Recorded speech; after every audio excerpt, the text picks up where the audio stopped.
દેવશયની એકાદશી આને દેવપોઢી એકાદશી પણ કહેવાય છે અને પદ્મા એકાદશી પણ કહેવામાં આવે છે। મિત્રો, આ દિવસે વાર્તા સાંભળવી ખૂબ જ જરૂરી છે। સર્વ પાપનો નાશ કરનારી કથા દેવશયની એકાદશીની કથા। આ દિવસે ભગવાન વિષ્ણુની પૂજા કરવામાં આવે છે। આ વ્રત કરવાથી પાપ મટે છે અને સ્વર્ગ પ્રાપ્ત થાય છે। એકવાર ધર્મરાજ યુધિષ્ઠિરે ભગવાન કૃષ્ણ પાસે અષાઢ શુક્લ પક્ષની એકાદશીના વ્રત વિધિ અને મહત્વ અંગે પૂછ્યું। ત્યારે કૃષ્ણ ભગવાને જણાવ્યું કે નારદજીએ પણ આ વ્રત અંગે બ્રહ્માજીને પૂછ્યું હતું કે ત્યારે તેમણે કહ્યું કે આ વ્રત તમામ એકાદશીમાં શ્રેષ્ઠ માનવામાં આવે છે, કારણ કે આ વ્રતથી કળિયુગમાં રહેવાવાળા જીવોને સ્વર્ગની પ્રાપ્તિ થાય છે। ભગવાન કૃષ્ણએ કહ્યું કે અષાઢ શુક્લ એકાદશીને પદ્મા એકાદશી પણ કહેવામાં આવે છે। આ દિવસથી ભગવાન વિષ્ણુ યોગ નિદ્રામાં જાય છે, તેથી તેને દેવશયની એકાદશી પણ કહેવામાં આવે છે।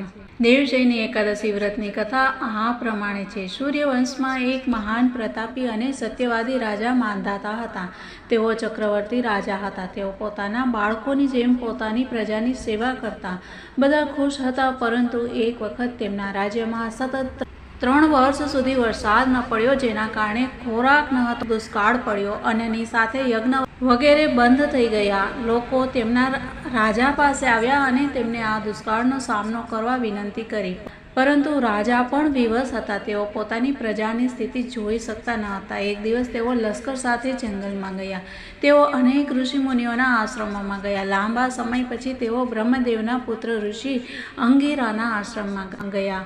અંગિરા ઋષિને વંદન કર્યા પછી રાજાએ આવવાનો હેતુ જણાવ્યો। રાજાએ અંગિરા ઋષિને કહ્યું કે દુષ્કાળને કારણે તેમના રાજ્યમાં હાહાકાર મચી ગયો છે। લોકો ખાવા પીવા માટે બેચેન છે। વરસાદના અભાવે પાક વધતો નથી અને અન્નનું સંકટ આવ્યું છે। તો આ સંકટમાંથી બહાર નીકળવાનો કોઈ રસ્તો બતાવો।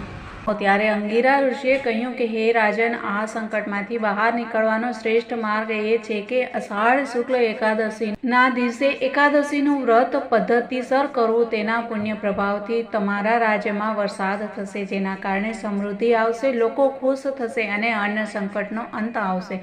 આ એકાદશીનું વ્રત પાલન કરવાથી તમામ પ્રકારના ઉપદ્રવ દૂર થાય છે અને તમામ પ્રકારની સિદ્ધિઓની પ્રાપ્તિ થાય છે। આ વ્રત તમારા સમગ્ર પ્રજા અને મંત્રીઓ સાથે કરો।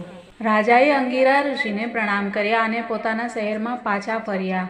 પદ્મા એકાદશીના દિવસે એટલે કે દેવશયની એકાદશીના દિવસે તેમણે આ વ્રત સમગ્ર પ્રજાજનો અને મંત્રીઓ સાથે વિધિવત રીતે પાળ્યું હતું। આ વ્રતના પુણ્ય અસરથી રાજ્યમાં સારો વરસાદ થયો અને જેના કારણે પાકની ઉપજ સારી થઈ। તેનું રાજ્ય ફરીથી સંપત્તિ અને અનાજથી ભરેલું બન્યું। લોકો સુખથી રહેવા લાગ્યા।